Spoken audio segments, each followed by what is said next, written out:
मेरे प्यारे भाई बहनों, बहुत बहुत नमस्कार। एक बार फिर से आपका बहुत बहुत स्वागत है। मुझे पूरा विश्वास है कि हमेशा की तरह कि ये सीरीज निश्चित रूप से, जैसा मैं आप लोग के कमेंट्स को मैं देखता हूँ, बहुत आपको फायदा पहुंचा रहा होगा। इससे बहुत आप लाभान्वित हो रहे होंगे, सीख रहे होंगे, और सीख ही नहीं रहे होंगे बल्कि आप इसे सिखा भी रहे होंगे। सीखिए और सिखाइए। Each one teach one, each one teach one, each one teach one. और चूंकि ये टेस्ट के जरिए मैं आपको कुछ सिखाना चाहता हूं, सिखाने के क्रम में मैंने आपको ये प्रैक्टिस सेट 3 2 हम लोग कंप्लीट कर चुके हैं। ये आज तीसरे की शुरुआत, तीसरे का आधा भी कर चुके हम लोग। और आइए बात करते हैं क्वेश्चन नंबर, ये क्वेश्चन नंबर कितना होना चाहिए, अगर आपको याद है तो बताएं। बिल्कुल सही कहा आपने। क्वेश्चन नंबर ये 17 से शुरू होगा। आज 17 से हम शुरू करेंगे। और ये है PQRS, जो बहुत आसान है। बस आपको पेयर बनाना आना चाहिए। आप यहां पेयर बनाओ, अल्लाह ताला आपको वहां पेयर बनाने में आपकी मदद करेंगे। बस पेयर बनाना है। बस आपको पेयरिंग एलिमेंट पता होना चाहिए कि वो कौन सा एलिमेंट है जो मुझ में भी है और उसमें भी है, जिससे दोनों एक हो जाएंगे। यही एलिमेंट ढूंढना है आपको।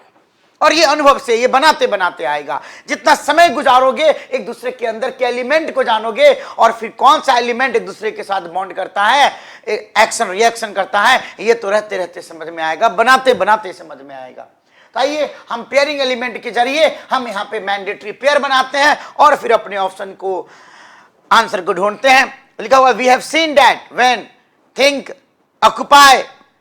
ये बेसिकली ये कॉम्प्लेक्स सेंटेंस है। एक ही सेंटेंस को ब्रेक करके दिया गया है। अब आप ये देखिएगा, यहां पे आप देखेंगे, यहां पे कैन है।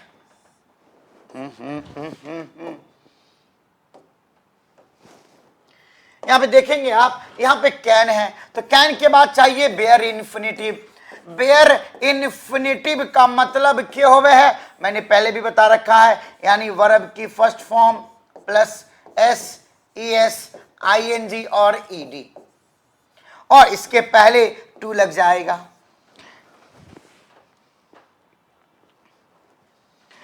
लेकिन भाइयों बहनों, यहां पे टू नहीं होना चाहिए, न यहां पे S होना चाहिए, न ES, न ING, न ED होना चाहिए।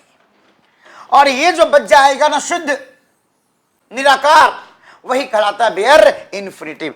यानी कैन के बाद देखो, कैन के बाद आने वाला कौन सा शब्द है, यानी वर्ब ही होना चाहिए पहली बात। यानी दो वर्ब हमारे पास, ऑक्युपाई और थिंक। हम बताएंगे आपको। तो कहा जाता है सब्जेक्ट वर्ब का नंबर, सब्जेक्ट वर्ब का नंबर और नेचर, नंबर और नेचर मैच करना चाहिए। नंबर और नेचर मैच करना चाहिए। नंबर और नेचर, शायद ये दिख नहीं रहा होगा, नंबर और नेचर, मुझे मिटा के लिखना पड़ेगा इसे।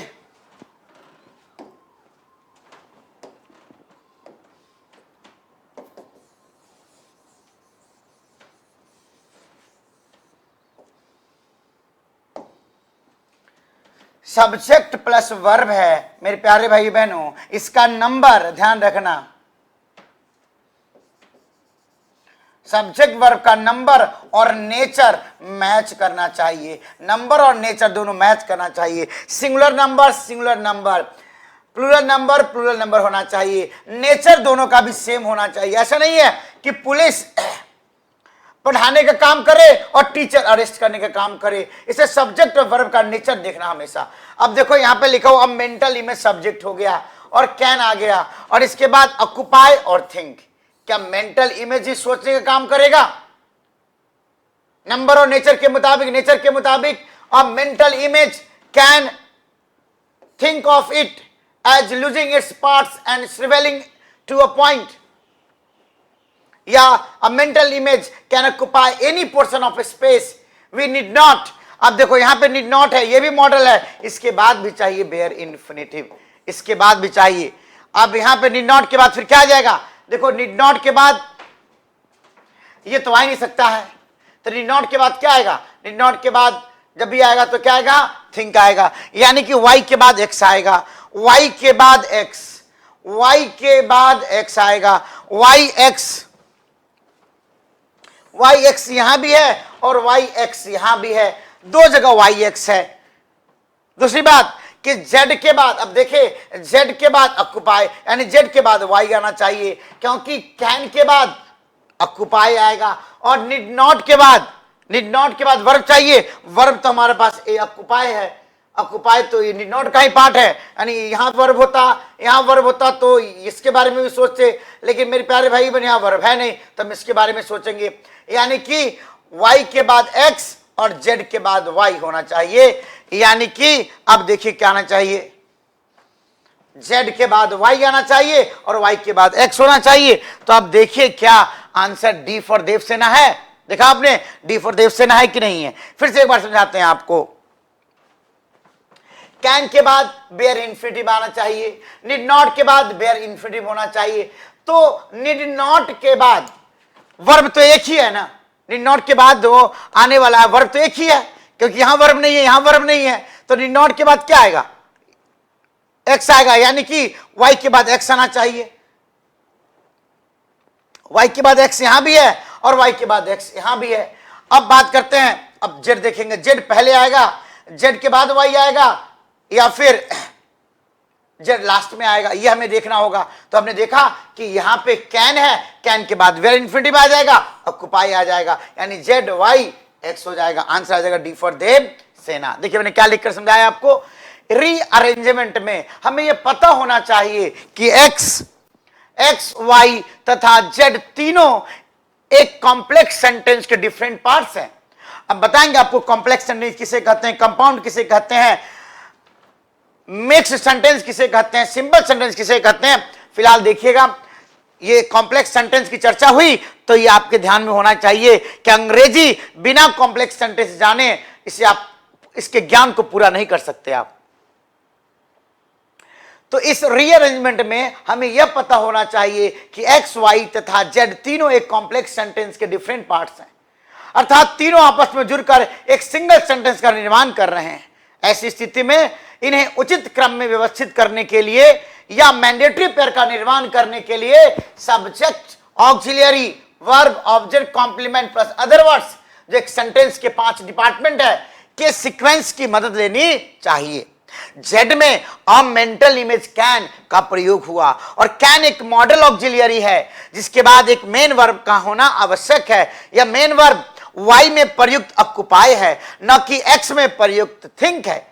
ऐसा इसलिए कि कैन के सब्जेक्ट के रूप में मेंटल इमेज का प्रयोग हुआ है जो एक डूअर के रूप में ऑक्युपाई करने का काम कर सकता है पर थिंक करने का काम नहीं कर सकता। जो मैंने कहा number and nature must match, number and nature must match, तो नंबर भी मैच करना चाहिए और नेचर भी मैच करना चाहिए।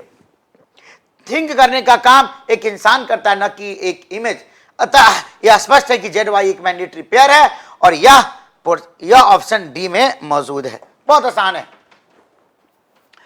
अनदर मेजर डिफरेंस, अब देखो डिफरेंस नाउन है और नाउन है तो इसके बाद देखो क्या आएगा, डिफरेंस 7 प्लैनेट्स, डिफरेंस सिस्टम। या जब भी दो नाउन को रिलेट किया जाता है, जब भी दो नाउन को रिलेट किया जाएगा भाई बहनों, तो बीच में एक प्रेपोजिशन चाहिए, प्रेपोजिशन चाहिए। नहीं तो ये शब्द को एडजेक्टिव बनना पड़ेगा और नहीं तो एपोस्ट्रोफी एस लिखना पड़ेगा। मतलब आप राम सिस्टर नहीं बोल सकते हो, कहना पड़ेगा राम से सिस्टर, या क्या कहेंगे हम, प्रेपोजिशन के जरिए कह सकते हैं। द वाइफ ऑफ राम नहीं कहते हैं, राम्स वाइफ या द वाइफ ऑफ राम। तो यहां पे डिफरेंस नाउन है। अब ये डिफरेंस के बाद ये तो फिक्स होगी ना पहला, अब डिफरेंस के बाद क्या, 7 डिफरेंस सिस्टम आ ही नहीं सकता है, डिफरेंस 7 प्लैनेट्स हो ही नहीं सकता है, डिफरेंस सिस्टम हो ही नहीं सकता है। तो क्या आएगा, difference in comparison with the solar. अब देखो सोलर का कोलोकेशन, कोलोकेशन मतलब होता है कॉम्बिनेशन ऑफ वर्ड्स, यानी सोलर का कोलोकेशन किसके साथ हो गया, system, solar system, time zone. तो आ जाएगा सोलर सिस्टम, यानी कि जेड का संबंध किससे होगा, वाई से, जेड का संबंध वाई से, जेड का संबंध वाई से, और उसके बाद Z Y, Z Y, Z Y तो मुझे एक में ही दिख रहा है, यानी आंसर मुझे लगता है यही होना चाहिए। और बिल्कुल सही जवाब, जेड के अंत में प्रयुक्त शब्द, सोलर और वाई के आरंभ में प्रयुक्त शब्द, सिस्टम आपस में जुड़कर सोलर सिस्टम जैसे टर्म का निर्माण कर रहे हैं। अतः यह स्पष्ट है कि जेड तथा वाई एक दूसरे से जुड़कर एक मैंडेटरी पेयर का निर्माण कर रहे हैं, और यह पेयर भाई बहनों सिर्फ जेड वाई ए में मौजूद है, इसलिए सही आंसर होगा ए। बहुत आसान है। पैसिव वॉइस, एक्टिव से passive, sorry. The home owners remodelled the house, ये हो गया वर्ब की सेकंड फॉर्म। द हाउस, ये हो गया डूअर, पहचानो ये हो गया हमारा डूअर।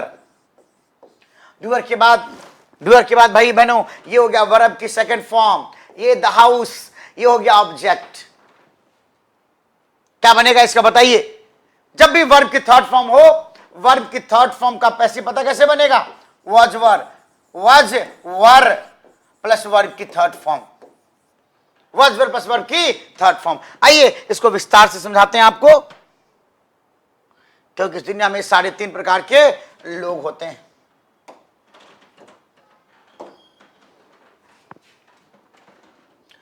जब डूअर आ जाए और डूअर के बाद वर्ब की सेकंड फॉर्म आ जाए और उसके बाद ऑब्जेक्ट के रूप में नाउन या प्रोनाउन आ जाए और उसके बाद बला बला कुछ भी आ जाए, फुल स्टॉप आ जाए, तो ये हमारा ऑब्जेक्ट हो गया और ये सब्जेक्ट हो गया। अब इन एक्सचेंज हो जाता है, क्या होगा? सबसे पहले क्या लिखेंगे? Noun pronoun. और जब वर्ब की सेकंड फॉर्म होना तो यहां पे आ जाएगा वॉज वर प्लस वर्ब की थर्ड फॉर्म, और उसके बाद प्रेपोजिशन ग्रुप में बाई आ गया, और ये अब यहां पे आ जाएगा बाई प्लस डूअर आ जाएगा, और ये बनके तैयार हो गया। जैसे I wrote this book, I wrote this book, क्या बनाओगे बता दो फटाफट। आई रोट दिस बुक, बिल्कुल सही बना रहे हो आप। आई रोट दिस बुक, बिल्कुल सही जवाब, फटाफट बताइए। बिल्कुल सही जवाब आपने कहा मास्टर जी, दिस बुक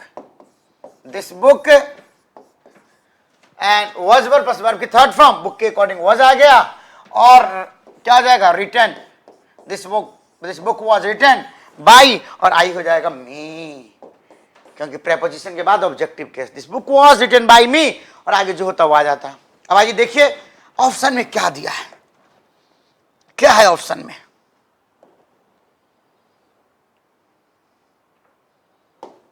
HDMI, देखिए बिल्कुल आपका सोच बिल्कुल सही था। अब यहां पे द हाउस को उठाएंगे, द हाउस आ गया, वॉज आ गया, और वर्ब की थर्ड फॉर्म आ गया, बाय द होम ओनर्स आ गया, बिल्कुल सही है, एंड क्या लिखा? टू हेल्प इटसेल्फ आ गया। ये तो मुझे सही लगा है, और आपको भी मुझे लग रहा है कि सही लगेगा, लेकिन इससे पहले कि हम इसको सही आंसर मान ले, आइए देखते हैं। ये देखो इज आएगा, नहीं आएगा, सेकंड फॉर्म में इज आता ही नहीं कभी। So it is helped to sell, ये तो बकवास। So that it is helped to sell the house, गलत। यानी भाई बहनों हम लोग बिल्कुल सही थे। The house was remodelled by the home owners to help it sell, इसको रिमॉडल कर दिया गया ताकि इसे बेचा जा सके। देखा आपने कितना आसान था। The home owners remodelled the house to help it sell, the house was आ गया remodelled by the home owners to help it sell, बिल्कुल सही जवाब। आइए नरेशन देखते हैं।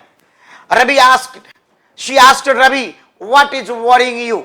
आइए ऐसा कभी आ जाए तो कैसे बनाइएगा, ले चलते हैं आपको फिर से वहीं।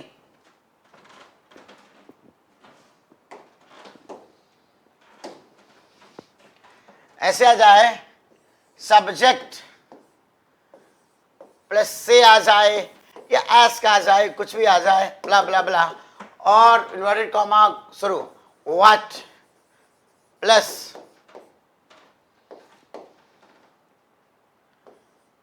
इज या वॉज,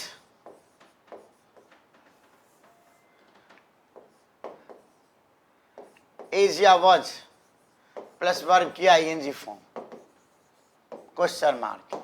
कैसे बनाएंगे इसे? बहुत आसान है।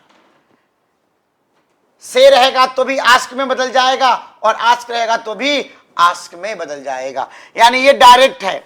और इनडायरेक्ट क्या बनाएंगे हम इसे? इनडायरेक्ट सब्जेक्ट आ जाएगा आस्क, ये आस्क्ड जैसा भी हो, प्रेजेंट हो तो प्रेजेंट, पास्ट है तो पास्ट, आस्क्ड कहिए, ये आस्क्ड आ जाएगा।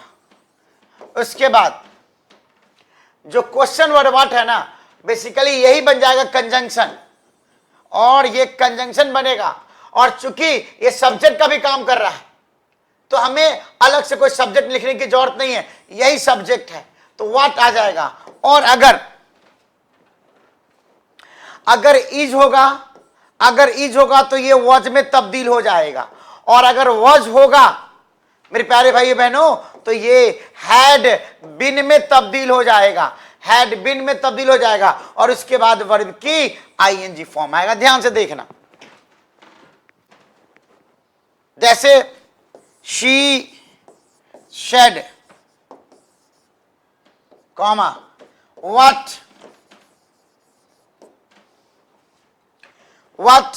वर यू डूइंग, क्वेश्चन मार्क।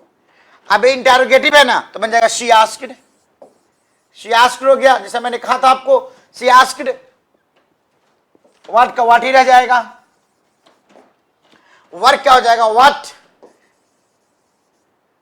नहीं यू कहां से आ गया, ये कहां से लिखते हैं, ये यू नहीं आएगा, गलत जवाब। What was happening, what was happening है, व्हाट वॉज हैपनिंग।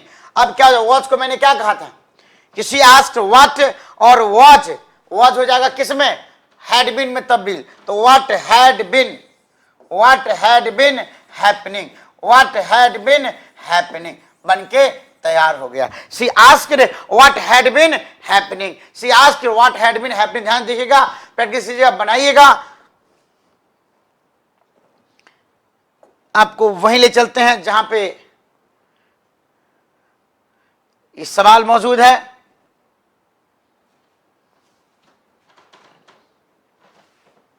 अब देखिएगा, she asked Ravi what is worrying you, हमने कहा था व्हाट इज हैपनिंग, हमने कहा था what was happening, what was, क्योंकि जब पास्ट कंटिन्यूअस होता है वो पास्ट परफेक्ट कंटिन्यूअस से बदल जाएगा।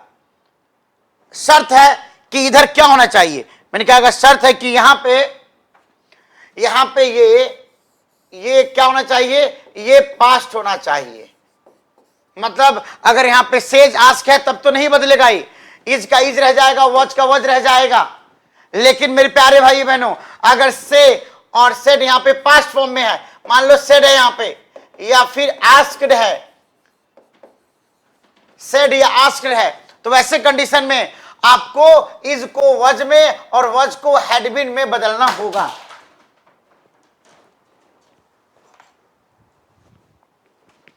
और अगर से और एस की रह जाएगा तो इसे बदलने की कोई आवश्यकता नहीं है।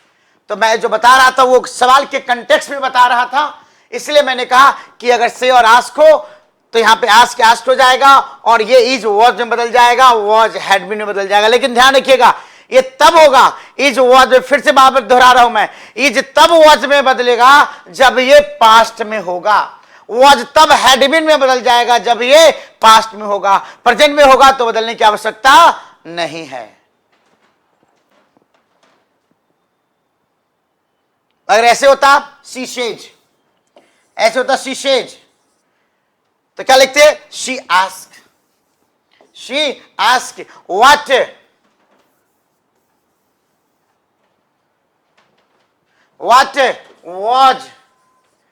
व्हाट वॉज हैपनिंग,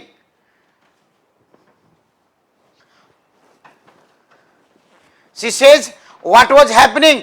तो रिपोर्टिंग वर्ब अगर प्रेजेंट में हो तो रिपोर्टेड स्पीच नहीं बदलता, ये ध्यान रखिएगा। तो ये प्रेजेंट में है तो मैं इसको नहीं बदला। हाँ, अगर सेड होता तो आपने देखा जैसे बदल दिया तो वैसे बदल जाएगा ये।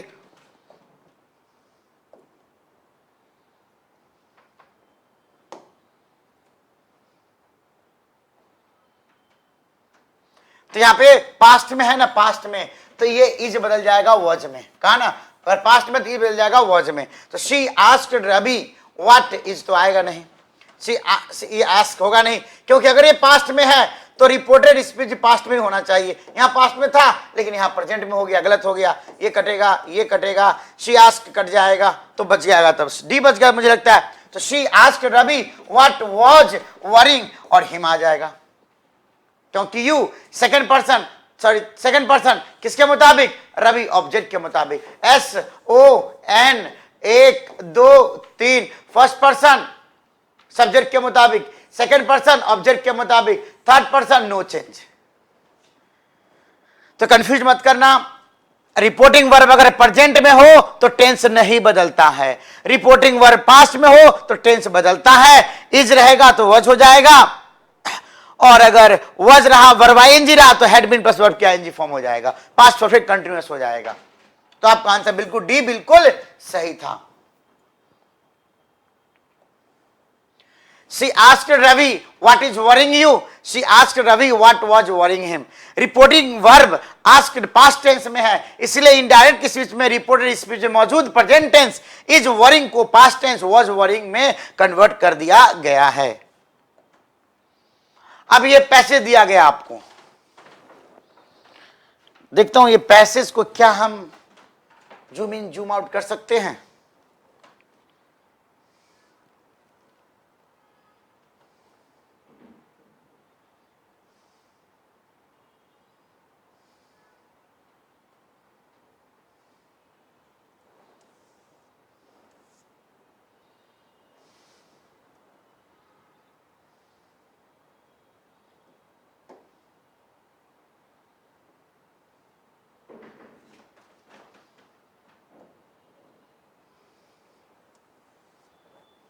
Oh my God, very good.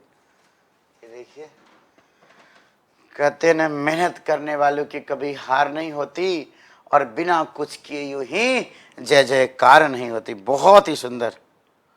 अच्छा,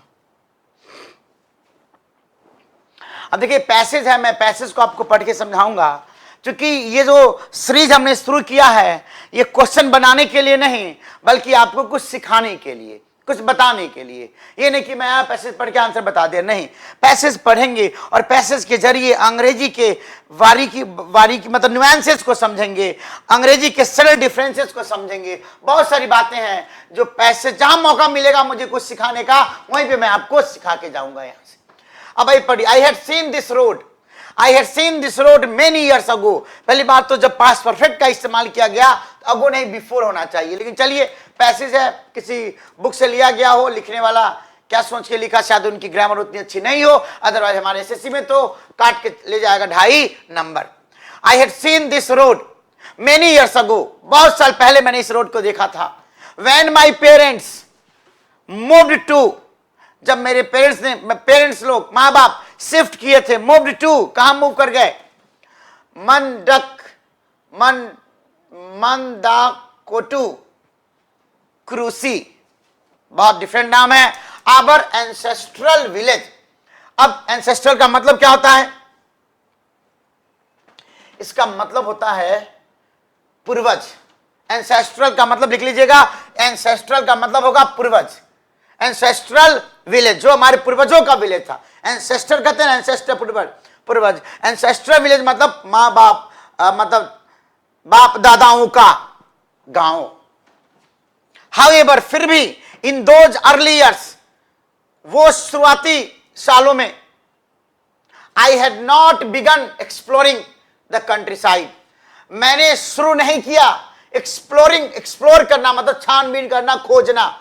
द कंट्री साइड, मतलब कंट्री साइड का मतलब क्या हुआ, गांव, ग्रामीण क्षेत्र। कंट्री साइड का मतलब होता है ग्रामीण क्षेत्र, और एक्सप्लोर मतलब होता है खोजना, ढूंढना, छानबीन करना। कुछ सेंटेंस फॉर्मेशन में आपको बताऊंगा। I stored the known road, I stored the known road in my head, मैं अपने मन मस्तिष्क में संजो के रखा था, क्या, the known road. Under one day I will, इस थॉट के तहत हमने अननोन रोड को अपने दिमाग में संजो के रखा था। 10 years ago, 10 साल पहले, when I recovered, जब मैं रिकवर का मतलब होता है किसी बीमारी से सही होकर वापस लौटना, जैसे कि स्वास्थ्य सही हो जाना, अच्छा हो जाना। तो when I recovered from a herniated disc, hernia से संबंधित है ये, जो स्पाइन और बोन के बीच में कुछ इस तरह का बीमारी है, देखेंगे आप। herniated disc, it was to discover that, इसका मतलब है पता चला कि, it was to discover, पता चला कि I had a useless left leg। अब जब मैं रिकवर किया हर्निएटेड डिस्क से, तो मुझे पता चला कि अब मेरे पास एक जो पैर लेफ्ट लेग है वो यूजलेस हो चुका है। I had a useless left leg, दो यद्यपि I managed to lose the limb,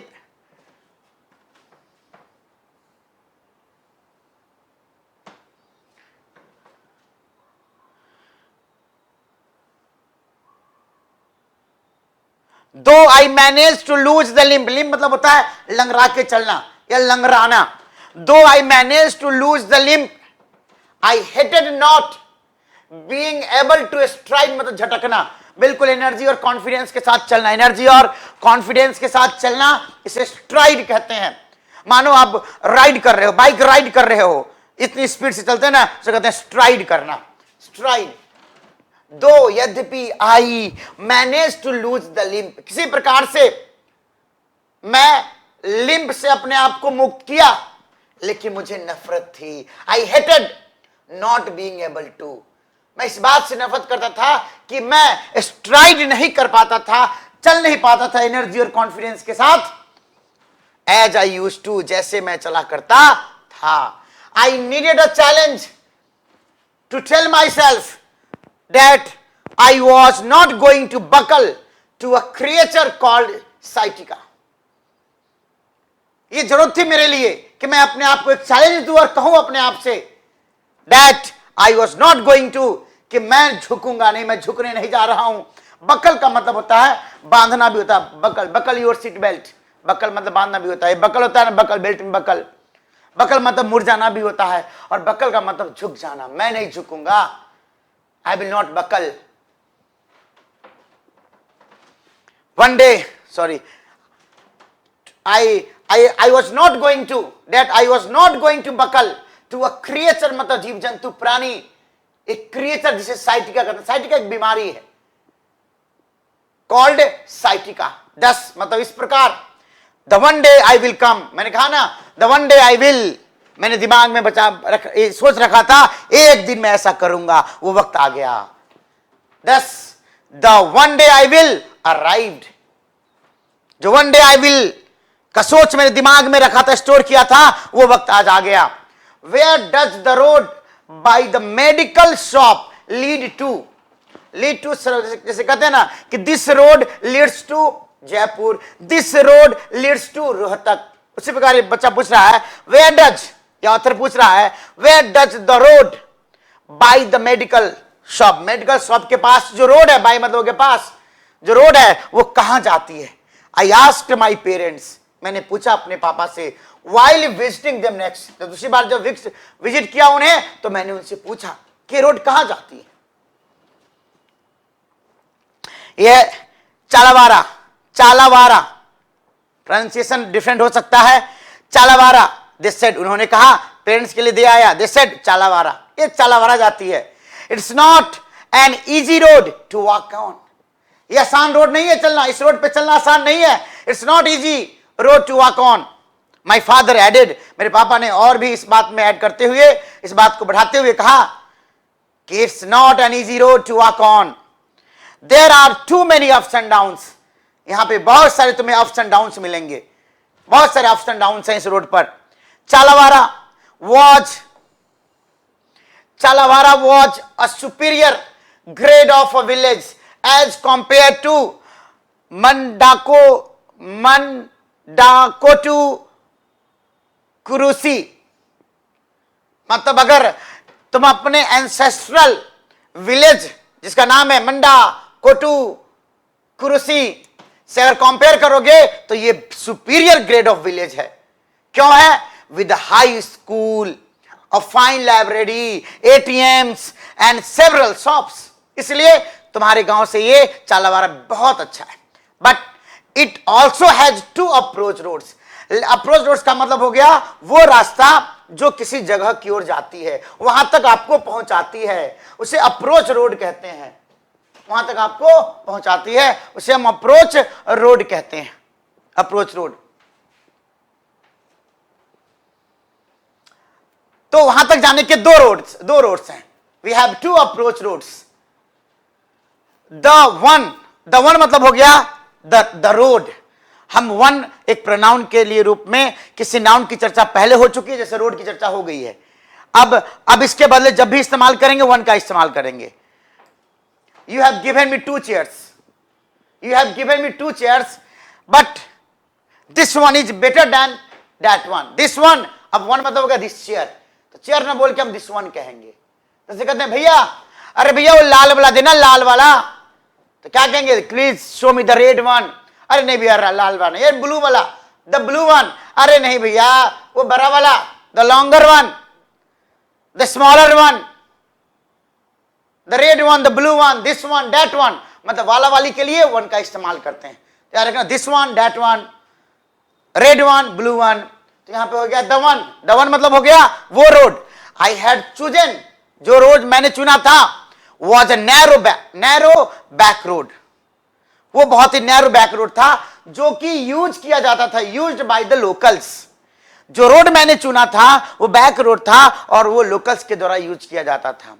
That settled it for me। और that settled एक इडियम है, अभी चर्चा करेंगे, बताएंगे शब्द को।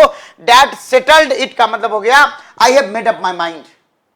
I have made up my mind कि मैं इसी रोड से जाऊंगा। that settles it का मतलब होता है I have made up my mind। It is used to say that you have made a decision। आपने डिसीजन ले लिया है। तो that settled it for me, मैंने फैसला ले लिया कि मैं इसी रोड से जाऊंगा। अगर इडियम नहीं जानते हो तो ढूंढते रह जाओगे क्या सेटल हो गया भाई। आई नीडेड टू नो, ये जानना मेरे लिए जरूरी था। फॉर माई सेल्फ, मेरे लिए। I could walk a road that was not going to be easy. मैं ऐसे रोड पे चलने जा रहा हूं जो मेरे लिए जो इजी होने नहीं जा रहा था। एंड द नेक्स्ट डे, और अगले दिन, आई वुड गेट अप, मैं उठूंगा, and walk that road again, और फिर से उस रोड पे चलना शुरू करूंगा। अब देखिए इस पैसेज से इस सवाल बनाने के बजाय और क्या क्या बातें हैं जो मैं आपको सिखा सकता हूं। तो आप देखिए यहां पे, मुझे याद आ रहा है क्या क्या है। अभी अब मैं उसका नमूना दिखाता हूं। हक्के में इस दुनिया में 3.5 प्रकार के लोग होते हैं। मिट जा भाई तू।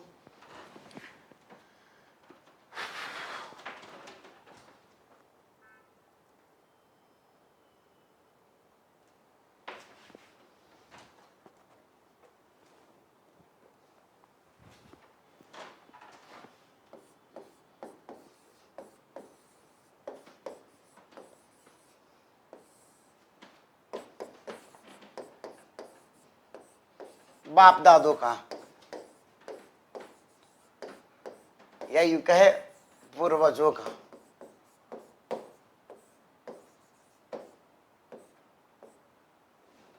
एंसेस्ट्रल। फिर उसके बाद दूसरा मैं जो सिखाऊंगा शब्द एक्सप्लोर करना। आपने देखा एक्सप्लोर, कंट्री साइड। एक्सप्लोर का मतलब होता है छानबीन करना, छानबीन करना, खोजना। इन अलग अलग अर्थों में ऐसे इस्तेमाल किए जाते हैं। तीसरी बात जो मैं इस पैसे सिखाऊंगा आपको, कंट्री साइड। कंट्री साइड का मतलब होता है ग्रामीण क्षेत्र। कंट्री साइड, ग्रामीण क्षेत्र।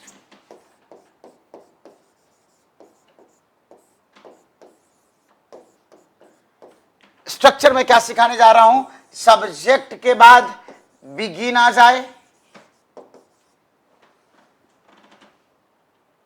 या स्टार्ट आ जाए, इसके बाद इन्फिनिटिव भी आता है, जेंड भी आता है।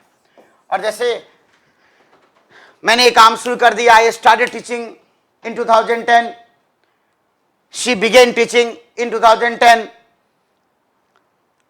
जैसे जब भी मैं तुमसे मिलता हूं तुम मुझे देखकर रोने लगते हो। You start crying, you begin crying, you start crying. जब भी हम दोनों मिलते हैं बारिश होने लगती है। whenever we meet it starts, it begins raining। तो कोई काम होने लगता है, जाने लगते हो, तुम मुस्कुराने लगते हो, तुम खाने लगते हो, तुम सोने लगते हो। तो ऐसे केस में बिगिन और स्टार्ट प्लस वर्ब की आईएनजी फॉर्म के जरिए आप बना सकते हैं। तो एक इस पैसेज से मैंने आपको यह सिखाया कि ऐसे स्ट्रक्चर भी आपके पास जानकारी होनी चाहिए, ताकि कभी लिखने का मौका मिले लेटर ऐसे, तो आप आराम से लिख सको। दूसरी बात आप क्या सीखेंगे इस पैसेज से? मैं बता रहा हूं कि पैसेज पढ़ो तो कुछ इससे लेकर जाओ। ये नहीं कि आंसर बता दिए बात खत्म हो गई, नहीं नहीं। पैसेज जो नहीं जानते हो, क्या नहीं जानते हो, तो वोकैबुलरी नहीं जानते होगे, इडियम नहीं जानते होगे, फ्रेजल वर्ब नहीं जानते होगे, कुछ कुछ सेंटेंस का पैटर्न है, स्ट्रक्चर वो नहीं जानते होंगे। वो सब उससे निचोड़ कर सीख कर और फिर इसको गन्ना के सिट्ठी की तरह उसके बिल्कुल चूस के फेंक देना है, कुछ भी नहीं छोड़ना है। पैसेज हो कुछ भी हो। और इसके बाद प्यारे भाई बहन क्या क्या कर सकते हैं आप देखिए। Recover from, recover from, recover किस मतलब होता है?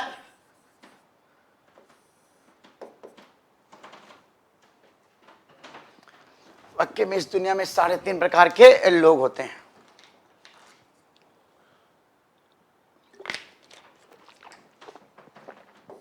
अच्छा हो जाना, अच्छा हो जाना, वापिस ले जाना,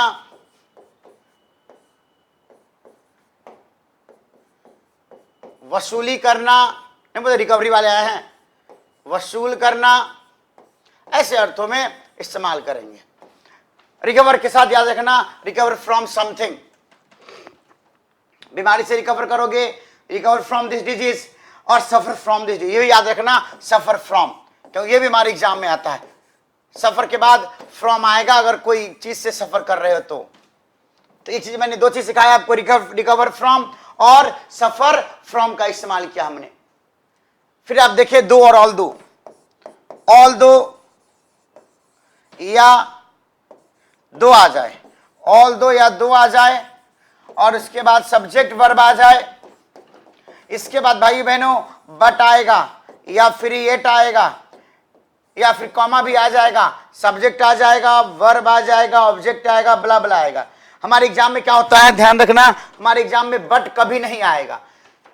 बट आएगा तो काट के ले जाएगा 2.5 नंबर, या तो ऑल दो के साथ येट आएगा, येट भी नहीं आएगा तो कॉमा आ जाएगा, दैट्स इट, या कॉमा येट दोनों आ जाता है। ऑल दो, दो सब्जेक्ट वर्ब। तो हमने पैसे से आपको एक चीज सिखाया ये, और आपको भी सीखना है। जो चीज आप नहीं जानते हो ना, और कहीं कोई टेक्स्ट पढ़े हो, कोई लिटरेचर आपने पढ़ा, बुक्स पढ़ा, मैगजीन पढ़ा, वहां पे इस अप्रोच से पढ़ना कि हमें हर अंग्रेजी में लिखे सेंटेंस को हमें ऑपरेशन कर देना है।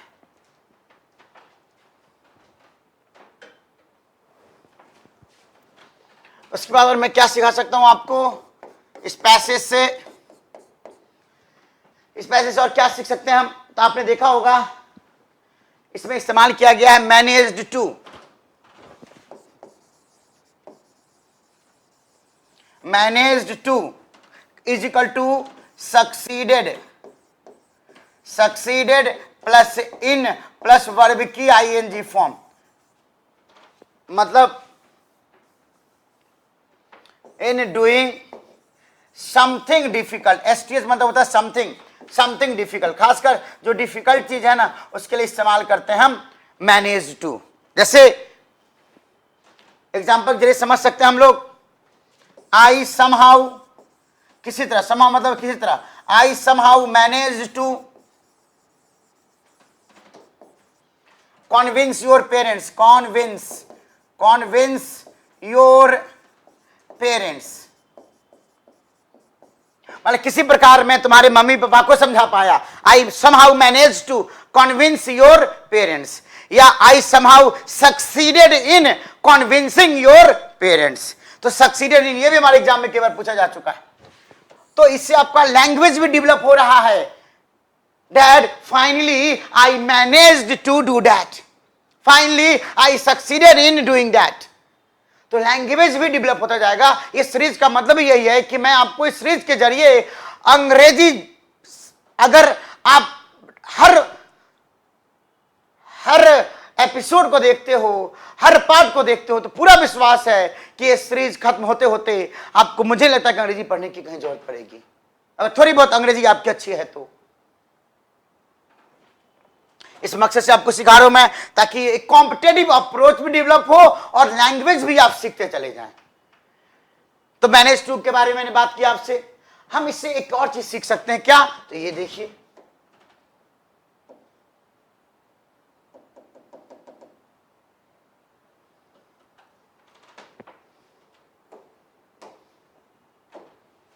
हम आपको क्या सिखा सकते हैं?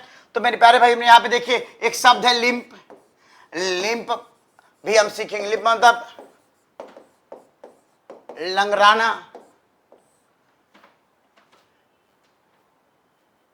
या लंगरापन, जो बोलते हैं लंगरापन, नाउन मतलब ये वर्ब है और नाउन भी हो सकता है। लिंप जैसे था ना, I manage to lose my limp, ऐसा कुछ था, I manage to lose my limp. यहां पे लिंप नाउन था कि अपने जो लंगराहट था, मैं उसको उससे किसी प्रकार से मैंने आपको मुक्त कर लिया। लिंप, ये ध्यान रखिएगा। दूसरी बात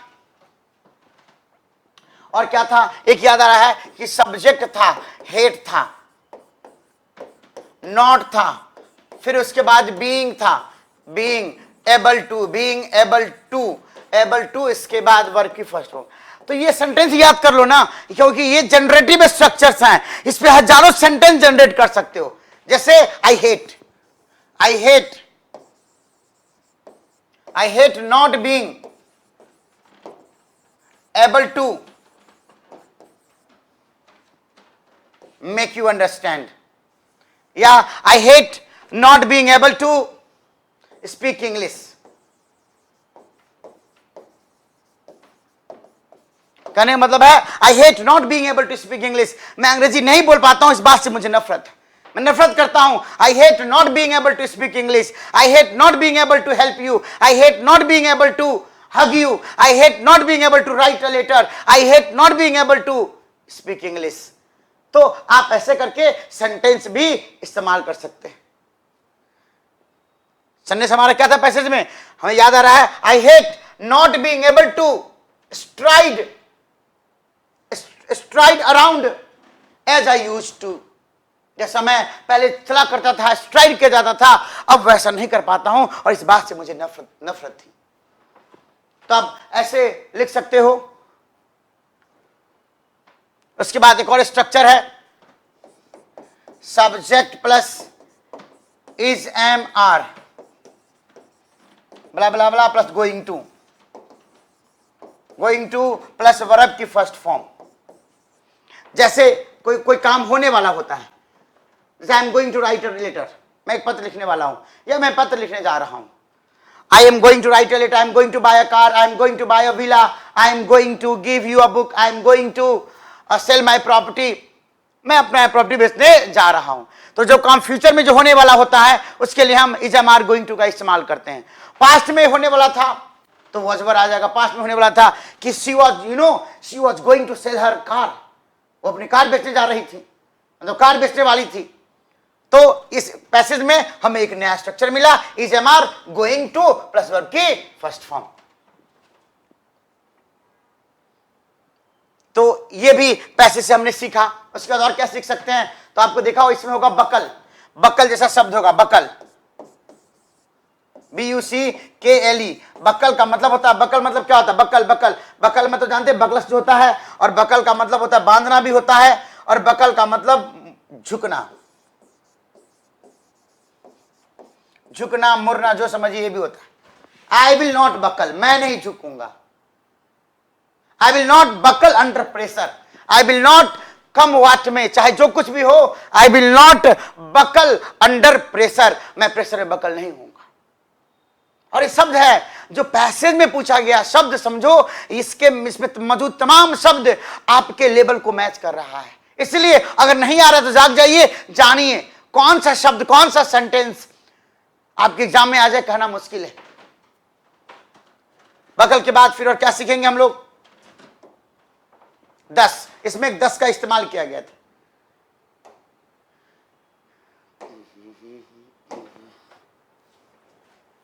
दस का इस्तेमाल, 10 मतलब होता है इस प्रकार, बहाने करके ले गई दिल, इस प्रकार। तो 10 के बारे में जान लिया। बहुत बच्चे जानते भी होंगे, जो नहीं जानते मैं उनको पढ़ा रहा हूं, जानते हैं तो फिर दिक्कत ही नहीं है, वो तो मेरे बगैर भी अंग्रेजी सीख सकते हैं, लेकिन मैं हूं उनके लिए जो नहीं जानते। तो 10 मतलब होता है इस प्रकार। अप्रोच रोड लिखा हुआ था, अप्रोच रोड, अप्रोच रोड, ये भी हिंदी बोलो ना कि भाई ये अप्रोच रोड है, ये वहां तक जाएगी, तो क्या कहेंगे? अ रोड, अप्रोच रोड का मतलब होगा a road which leads to a place, वो रास्ता जो कहीं किसी जगह तक जाती है उसे अप्रोच रोड कहते हैं। और फाइनली जो मैंने कहा था, दैट सेटल्स, अब देख रहे हैं इंटरनेट ढूंढना मिल जाएगा आपको, दैट सेटल्स इट एक ईडियम है। इसका मतलब होता है it is used to say, it is used to say that you have made a decision।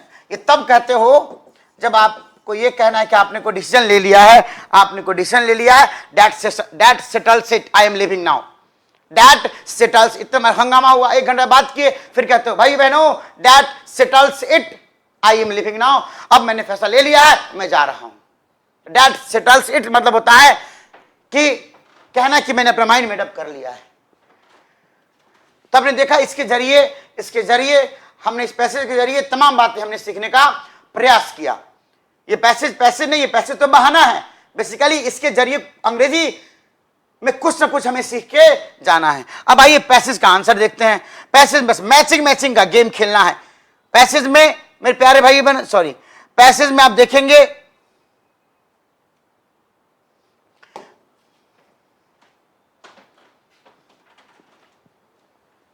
बहुत सारे पैसेज में मेरे प्यारे भाई बहनों मैचिंग का खेल खेलेंगे, किसी में टाइटल का खेल खेलेंगे, किसी में थीम का खेल खेलेंगे, किसी में फॉल्स ट्रू का गेम खेलेंगे, किसी में वोकैबुलरी का गेम खेलेंगे। सबसे ज्यादा गेम खेलने का मौका मिलता है मैचिंग। अधिकांश पैसेज मैचिंग वाले गेम पे बेस्ड होते हैं। कुछ में टाइटल, थीम, किसी में कंक्लूजन, किसी में ओपिनियन, किसी में ऑब्जेक्टिव, लेकिन मैक्सिमम क्वेश्चन किस पे बेस्ड होता है? मैचिंग, जो बचपन में समझने की कोई आवश्यकता नहीं है पैसेज, ये तो मैंने पढ़ के समझाया इसलिए ताकि आपको सिखाना है। एग्जाम में ऐसे पढ़ के बिना पढ़े, जैसे क्रिस्टोफर के बारे में हर चीज जाने बगैर आप अंग्रेजी सीख सकते हो इससे। क्यों? क्योंकि आपको यह देखना है कि मास्टर अंग्रेजी जानता है कि नहीं जानता है, तो अंग्रेजी अपने अंग्रेजी के जरिए मेरे अंदर छुपे अंग्रेजी को क्या ये उजागर कर सकता है, क्या हेल्प कर सकता है मुझे मेरी अंग्रेजी तक पहुंचने में? यही जानोगे ना। या परिवार के बारे में जानोगे कि माँ कैसी है, पापा कैसे हैं, भाई कैसा है, बहन कैसा है, कहाँ का है, कैसे है, इतना कुछ जानने की जरूरत नहीं है। उसी प्रकार पैसेज में पूरा पढ़ के जानने की जरूरत नहीं है, जानना उतना ही है जितना हमारा मकसद है। अक्सर हम नेसेसरी की बातों में खो जाते हैं और जो मेन मकसद है वो भूल जाते हैं। इसलिए हम बताएंगे कि पैसेज बनाए कैसे। सबसे पहले क्वेश्चन पढ़िए, क्वेश्चन पढ़ के फिर मैचिंग का गेम खेलिए। अब ये बीमारी है, व्हाट इज साइटिका, आप जानते हो तो फिर पढ़ने की जरूरत ही नहीं है।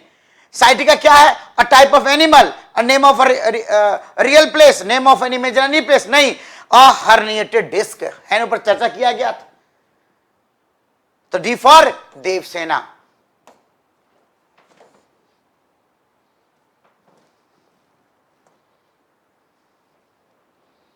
पैसेज के मध्य में लिखा हुआ है, I was not going to buckle to a creature called sciatica. इस सेंटेंस में क्रिएचर शब्द का प्रयोग हर्निएटेड डिस्क के लिए हुआ है, जो हर्निया से रिलेटेड है, जिसे रिकवर्ड होने के बाद ऑथर का बायां पैर बेकार हो चुका था। अतः हम कह सकते हैं हर्निएटेड डिस्क के लिए टर्म साइटिका का प्रयोग किया।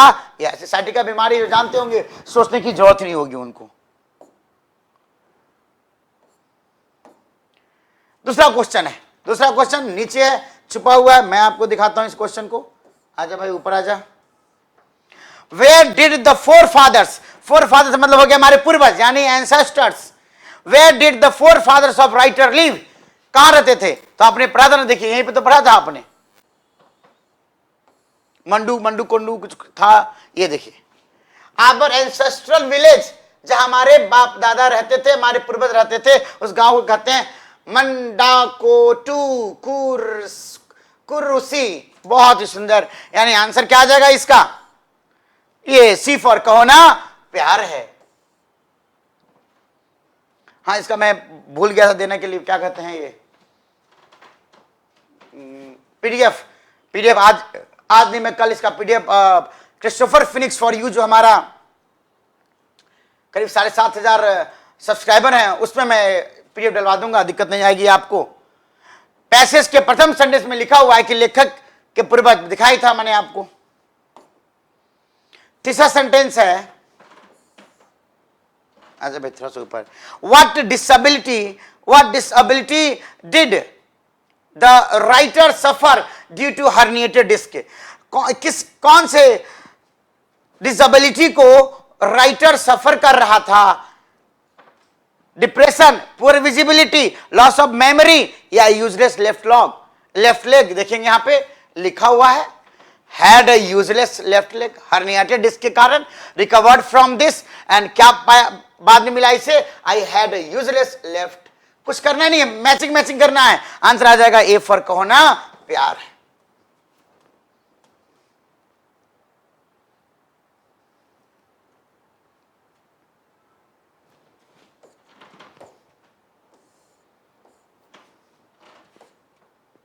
पैसेज के फोर्थ सेंटेंस में इस बात का जिक्र है कि हर्निएटेड डिस्क के रिकवर्ड होने के बाद राइटर को पता चला कि उनका लेफ्ट लेग बेकार हो चुका है, तब विकल्प ए सही आंसर है।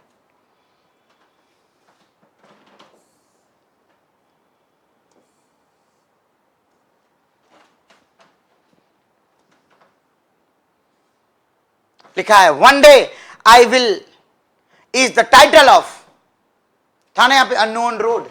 आइए मैचिंग देखिए, हमें तो याद ही अभी पढ़ा इतने शिद्दत से कि याद ही हो गया। I stored the unknown road in my head under one day I will. ये क्या अननोन रोड है? कुछ भी नहीं करना, बस मैचिंग खेलना भाई बहनों, मैचिंग। और ये हमारे एग्जाम में पूछा हुआ सवाल है, आप देखेंगे हमारी जो बुक आती है मास्टर ब्लास्टर, उसमें ये तीसरे सेट में आपको मिल जाएगा, और एग्जाम में पूछा गया सीजीएल में। आंसर आ जाएगा B for Baahubali.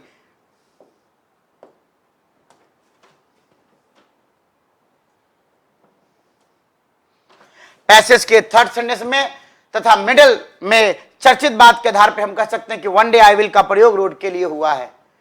And the last one,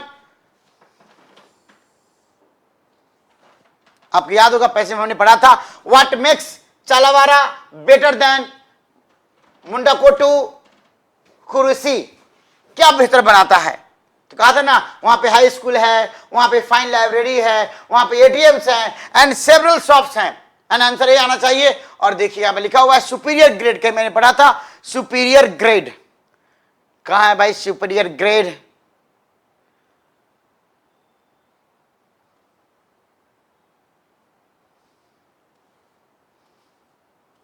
Yes, Chalavara was a superior grade of a village as compared to blah blah blah with high school, a fine library, ATMs and several shops. तो answer यही आएगा ना, answer आएगा A for अभी जाओ।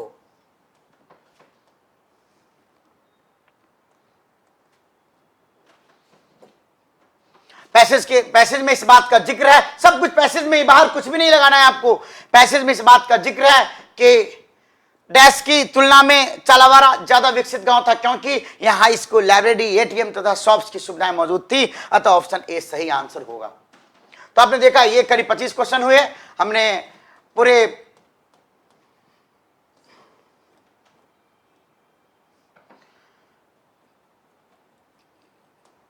13, 14, 12, 11, 10, 9, 8, 7, 6, 5, 3, 6, 5, 4, 3, 2, 1। ये पहला था, आपने देखा होगा। तो मेरे प्यारे भाई बहनों, ये प्रैक्टिस सेट 3 की कहानी थी। जाते जाते मैं आपको ये कहना चाहूंगा कि बार बार देखिए, 1000 बार देखिए नहीं, बल्कि लोगों को भी प्रेरित कीजिए, मोटिवेट कीजिए देखने के लिए। और जाते जाते मैं ये कहना था कि इस दुनिया में हम कुछ करने के लिए आए हैं, कुछ करना चाहते हैं, कुछ उपलब्ध करके जाना चाहते हैं, कुछ दुनिया को दिखाकर जाना चाहते हैं कि मेरा आना कोई दुर्घटना नहीं है, कोई संयोग नहीं है, एक महायोग है।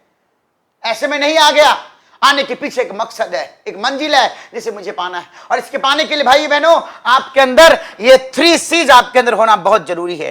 ये 3 चीज मेरे भाई बहनों आपके अंदर ये 3 चीज बहुत जरूरी है। ये कौन सा 3 चीज है? 3 चीज, सी सी सी सी सी। C for what? C for what? C stands for, C stands for, and C stands for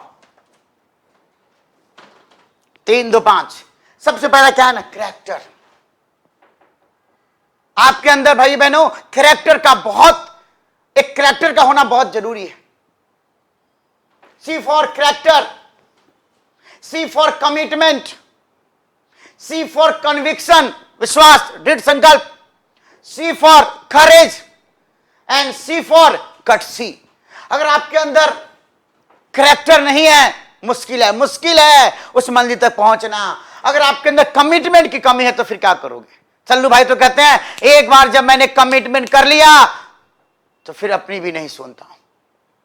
तो कमिटमेंट चाहिए भाई बहनों कि एक बार ठान लिया कि मुझे चाहिए तो चाहिए, बस बात खत्म, और न इसके आगे न पाछे कहीं कुछ नहीं सोचना है। इससे रत्ती भर भी इससे कम मंजूर नहीं है, न ज्यादा चाहिए तो यही चाहिए। कमिटमेंट चाहिए आपके अंदर, कन्विक्शन चाहिए। कन्विक्शन मतलब दृढ़ संकल्प, विश्वास, क्या होंगे कामयाब एक दिन, ये विश्वास के साथ बढ़ना पड़ेगा आपको। सी फॉर करेज, साहस बहुत जरूरी है। साहस नहीं है तो कहते हैं ना कि ये जो युद्ध है ना, युद्ध शस्त्रों से नहीं साहस से जीते जाते हैं। ये जंग है, ये बाजार है, इस बाजार में बेचना है तो सबसे पहला शस्त्र है साहस का। साहस करना पड़ेगा आपको, साहस अपने विश्वास को लेकर आगे बढ़ने का। हर जगह साहस चाहिए आपको। और उसके बाद कटसी होना चाहिए, मैनर्स, एटिकेट्स चाहिए आपके जीवन में। कब कहां कैसे बोलना है, कब नहीं बोलना है, कब ज्यादा बोलना है, कब कम बोलना है, कब चुप रहना है। हमारे अंदर एटिकेट्स, हमारे अंदर मैनर्स बहुत जरूरी है। पापा से कैसे बात करना है, कहां आंखें मिलानी है, कहां आंखें झुकानी है, कहां मौन रहना है, कहां हाथ हिलाना है, कहां हाथ जोड़ना है, ये सारी कटसी आपके अंदर होनी चाहिए। कैरेक्टर की बात करूंगा एक छोटी सी कहानी से। हम आपके अंदर कैरेक्टर, चरित्र के बारे में कुछ बताना चाहेंगे आपको। एक बार एक बहुत ही तेजस्वी व्यक्ति इंद्र के दरबार में पहुंचा। जैसे दरबार में पहुंचता है, मुझे बैटरी को देखना पड़ेगा, इससे बार बार मुझे धोखा देता है। कैसा ना कि मैं बोलते रहूं और ये कब का टें बोल जाए। एक बहुत ही तेजस्वी व्यक्ति इंद्र के दरबार में पहुंचता है भाई बहनों। और जैसे वो पहुंचता है, उसके मंत्रीगण उसको देखते ही खड़े हो जाते। क्या उसके चेहरे पे चमक थी,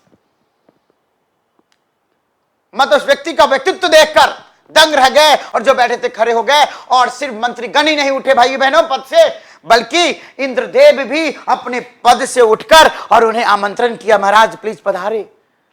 बगल में गुरुदेव बैठे थे, वो भी उठ गए। और उनको आश्चर्य हुआ कि इंद्र जिसे पद का इतना डर था, वो कैसे इस व्यक्ति को पद पे बैठने के लिए आमंत्रण दे दिया। अगर बैठा दियो तो भगा नहीं सकते। फिर गुरुदेव ने बुद्धि दिया इंद्र को कि जाओ इस व्यक्ति के घर में जाओ, नौकर बनकर जान के आओ कि आखिर इसके चरित्र में, इसके जीवन में ऐसी बात क्या थी कि सब लोग खड़े हो गए। इतनी ललाट पे इतनी चमक, इतनी तेज, इतनी ओज आभा कहां से आया, कैसे आया? इंद्रदेव एक नौकर बन के पहुंचे उसके पास, कहेगा प्लीज मुझे रख लीजिए, आप कृपा करें और मुझे अपने घर में नौकर के रूप में आश्रय दे, जगह दे, हर काम करूंगा। वो व्यक्ति मना कर देता है कि मैं हर काम स्वयं खुद करता हूं, मैं हर काम खुद करता हूं, मैं तुम्हें क्या करने के लिए दूंगा। देख लियो, कुछ भी हो, जैसे भी हो। बहुत आग्रह करने के बाद उसे रख लिया जाता है। 6 महीने तक काम किया, पता चला तो उसकी माँ और उसने कहा कि अब मेरे माँ बाप का देहांत हो गया, मुझे जाना पड़ेगा। उस व्यक्ति ने कहा देखो तुम 6 महीने सेवा किए लेकिन कुछ भी नहीं मांगे, चाहिए बताओ तुम्हें क्या चाहिए, जो भी चाहोगे, जो भी मांगोगे तुम्हें मिल जाएगा। उसने कहा कि बस आप मुझे अपना निर्मल चरित्र दे दे, अपना चरित्र दे दे, निर्मल चरित्र दे दें आप। अब स्वाभाविक है जब वचन दे दिया, जिस तो चरित्रवान होगा, चरित्रवान तो ऐसे ही बनता है ना, वचन ही, जिसके वचन में दम ही नहीं होगा वो चरित्र कैसे बन जाएगा। यानी चरित्रवान है, इसका वचन में दम है, उसने कहा तथास्तु। जैसे तथास्तु कहते हैं वो, वैसे एक प्रकाश पुंज निकलता है और उस व्यक्ति के शरीर में समा जाता है और ये बिल्कुल ढीले पड़ जाते हैं, सिकुड़ जाते हैं, अब पहले जैसे नहीं रहे। फिर अचानक एक और प्रकाश पुंज निकला, तो ये पूछते हैं तुम कौन हो? तो कहती है वो प्रकाश पुंज, मैं सरस्वती हूं। जब तुम्हारे पास निर्मल चरित्र ही नहीं रहा तो सरस्वती भी तुम्हारे पास नहीं रह सकती है, इसे भी जाना होगा। चली गई। फिर थोड़ी देर बाद एक और प्रकाश पुंज निकला और हर प्रकाश निकलते प्रकाश पुंज के साथ भाई बहनों वो व्यक्ति की चमक, ओज, तेज, यश सब धीरे धीरे धूमिल होता जा रहा था। फिर एक और प्रकाश पुंज आया, फिर ये पूछते तुम कौन हो? वो कहती है मैं लक्ष्मी हूं। और तुम कहां जा रही हो? बोले वहीं जा रही हो जहां निर्मल चरित्र है। मैं क्या करूंगा, आज नहीं तो कल खत्म कर दोगे मुझे, तुम चरित्र ही नहीं तुम्हारे पास है, लक्ष्मी ही नहीं, बुद्धि तुम्हारे पास नहीं रहा तो फिर मैं रह के क्या करूंगी। ऐसे भाई बहनों एक चरित्र के जाने से हर चीज धीरे धीरे चला गया, फिर कुछ भी नहीं बच जाता है। अगर सब कुछ बचा के रखना है तो चरित्र को बचा के रखो, एक चरित्र का निर्माण करो। कहते हैं कि wealth is lost, nothing is lost, health is lost, something is lost, and once your character is lost, everything is lost. इसलिए अगर एक सफल इंसान, दमदार इंसान, बेजोर इंसान बनना है, बेनजीर इंसान बनना है तो भाई बहनों character, commitment, conviction, courage and courtesy, ये सब आपके जीवन में होना चाहिए। 5 C's याद रखना, 5 C's, ये 5 C's आपको बदल देगा।